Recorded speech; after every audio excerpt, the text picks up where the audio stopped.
Good evening, everybody. We have a great slate of divisional round games. We got no Eric Wilson, no Roadrunner, mouth runner Mike Cartenuto, but we do have special guests. We have Megan Price and then our special guest James Tatum. So let's get the crew in here. Megan, how are we doing? And then we're gonna get James in here. We got James in here. You guys both got big games coming up. So are you We guys do. We confident do. like in what you got going on? Like are you a little bit nervous cuz I know you both got really difficult matchups. I'll be logical and say that this is going to be a really tough matchup for us. Obviously, the run game over there in San Francisco is really tough, and a glaring hole in our defense. Even though we've had a great defensive year, the main area where we're missing is our rush defense. So, I'm concerned for sure. What about you, James? We're the number one seed for a reason. We're getting guys healthy. Jalen Hurts was taken off of the injury report. Getting guys back. We're getting Lane Johnson back. First team All Pro at the right tackle position. Going against the Giants, a team that we're very familiar with and a team we've had a lot of success against over the years. So I think we will handle our business. Yeah, I mean, you both have interests in matchups because Jake talked about it last night how the Giants played the Eagles relatively well in their last matchup. And I mean, to be fair, even though the Giants didn't really play their guys, it's like when both teams were healthy, and we'll get into you guys' game, but I'll just say this. When you both were healthy and you actually played each other, the Eagles killed the Giants. It was a different time, but the Eagles did kill the Giants the first time they played when they both were healthy, both playing all of their guys. But we'll get into that. The first game on the slate is the Chiefs and Jaguars. So give me one moment. And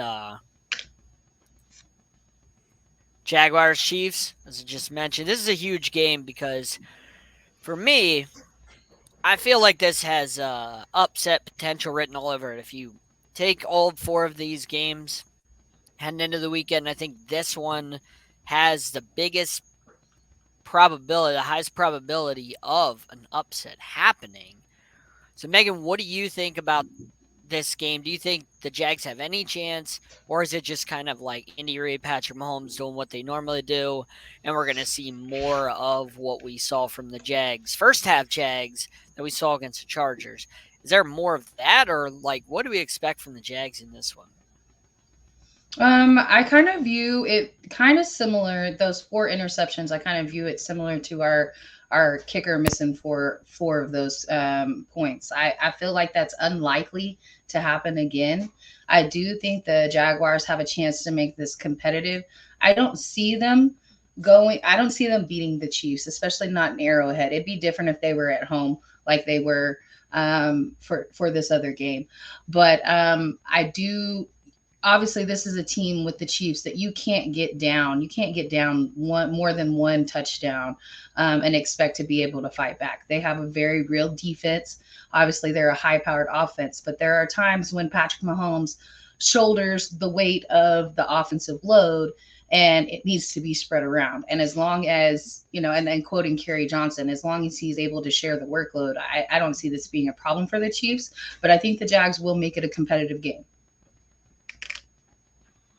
Yeah, I don't think so. You saw what happened with the Jaguars last week. It was a historical meltdown by the Chargers. So if you get down 27-0 against the Kansas City Chiefs, you're probably going to lose by 50.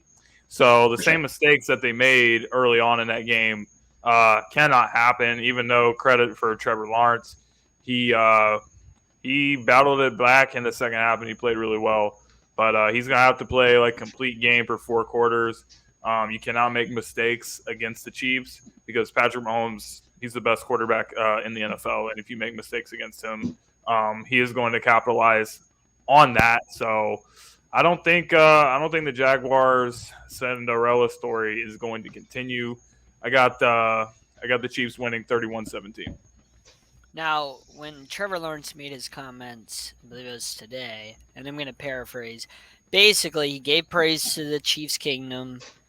However, essentially said I mean, it's Arrowhead. Like, it's not as loud as our stadium, so it's not that big of a deal. So, Megan, do you think that that's there's any bulletin board material for the Chiefs with that, or do you think? I mean, do you think this is just shows what Trevor Lawrence has in it, like confidence in himself and in his team to go out and win this game? Because those are big words to say that against, going into Arrowhead against Andy Reid and Patrick. I mean, I think as a leader, you don't want to hear somebody like last week when we heard Pete Carroll say, well, unfortunately, we're playing the Niners. Like everybody was like, oh, he already sounds defeated. So, of course, you don't want to hear your team leader sound defeated.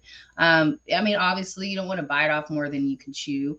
And I mean, that just happens. It's also entertainment value. You know what I mean? Like they don't want to go out there and just have a flat performance. So for me, I don't take it as him trying to overtalk or be bigger than what he is. I just take it as him trying to lead his team to a victory. Do I think it'll happen? No. But I mean, what do you expect him to get up there and say, oh yeah, no, it's going to be a tall task and we're probably going to get beat? Nobody wants to hear that. No, you definitely don't want to hear that. But at the same time, I mean, you kind of have to be careful what you wish for, because we've seen this. Oh no, you do. In the playoffs before, when people tried to do the same thing to Tom Brady when he was on the Patriots, and every single time somebody ran their mouth heading into a playoff game against the Patriots, they always got their ass kicked because it was hey, was it good entertainment though? It was entertainment, but talking about winning wise, like at least with Tom Brady was never a good idea to. I mean, I don't really think what he said is offensive to the team or bulletin board for the team. I think it's more for the fans. I mean, he wasn't really saying anything disrespectful towards the Chiefs. He was just saying that he doesn't think that the Arrowhead Stadium is that loud or that scary, which is ridiculous. Has he played there before? Which is a ridiculous comment because it's probably the loudest stadium in the NFL. So they lost earlier this season in Arrowhead. The Chiefs, it's a great home field advantage for the Chiefs. So I think the fans are going to obviously bring the energy. They're the number one seed. They love their Chiefs. And the Chiefs team is going to feed off of that. But as far as I don't really think the comments are that big of a deal, to be honest.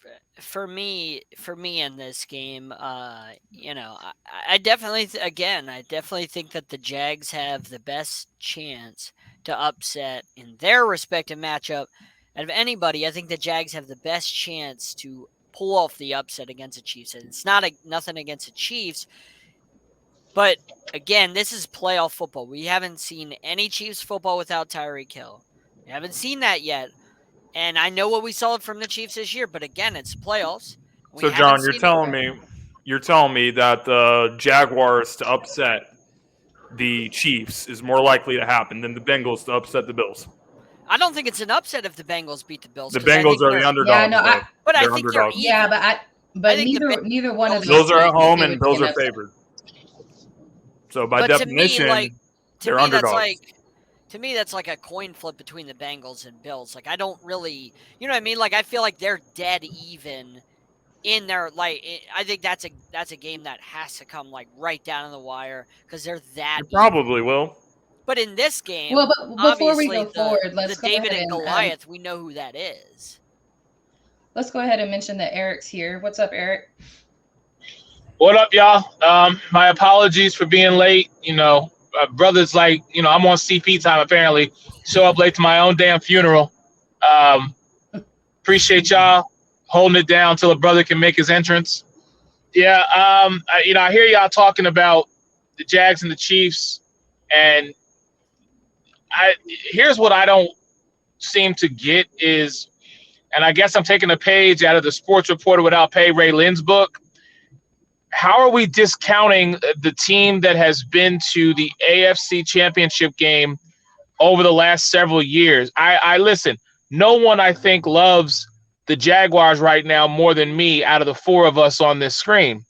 However, it is Patrick Mahomes, it is Eric Bieniemy, it is Andy Reid, it is Travis Kelce. They just find a way to get it done. So I don't want to slight the Jaguars, but I don't see how we can just automatically say the Jaguars are in contention or they could potentially cause an upset. This is the Kansas City Chiefs we're talking about. Right.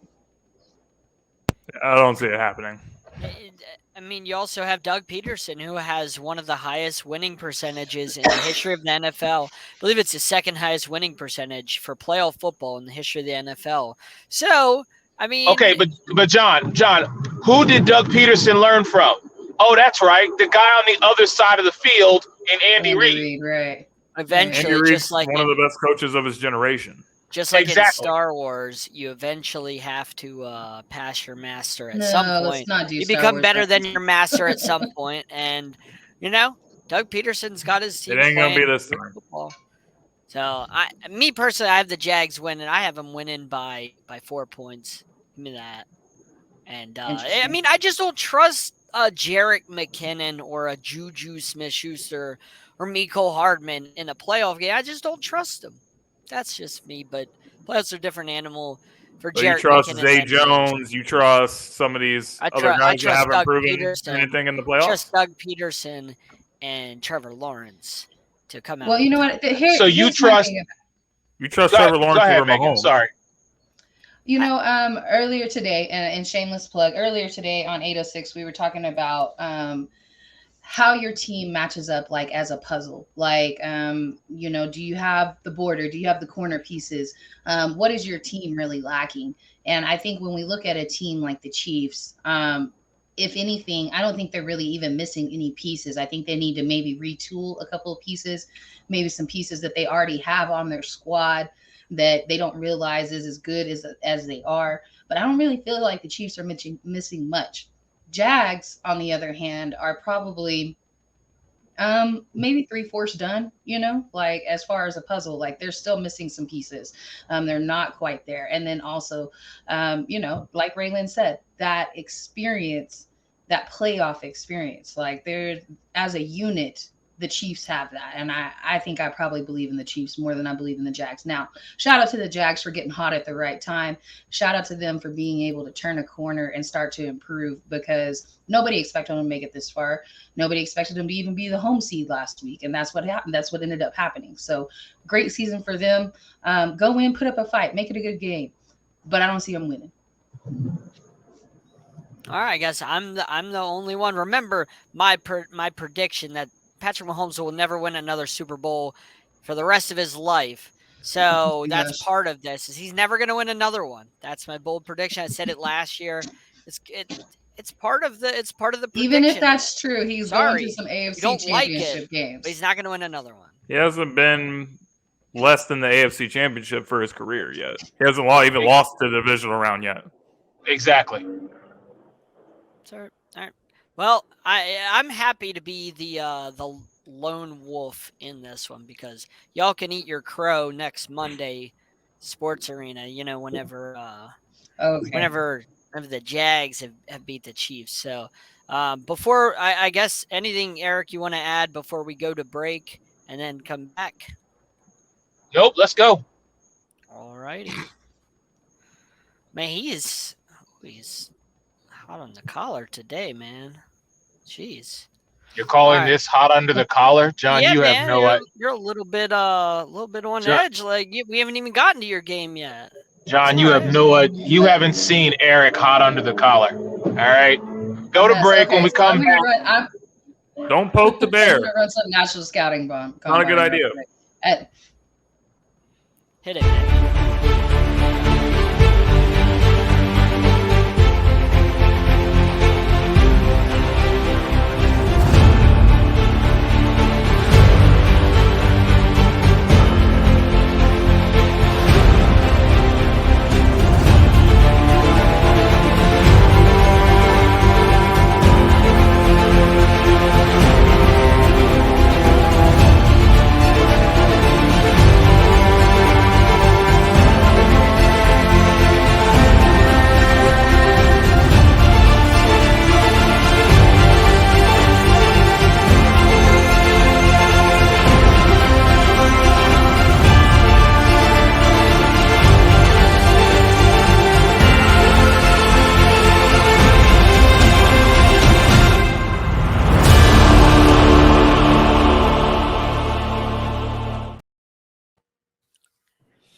And before we get to Eric, and James Tatum's game, we're 5 days away from the National Scouting Combine. It is going to be epic.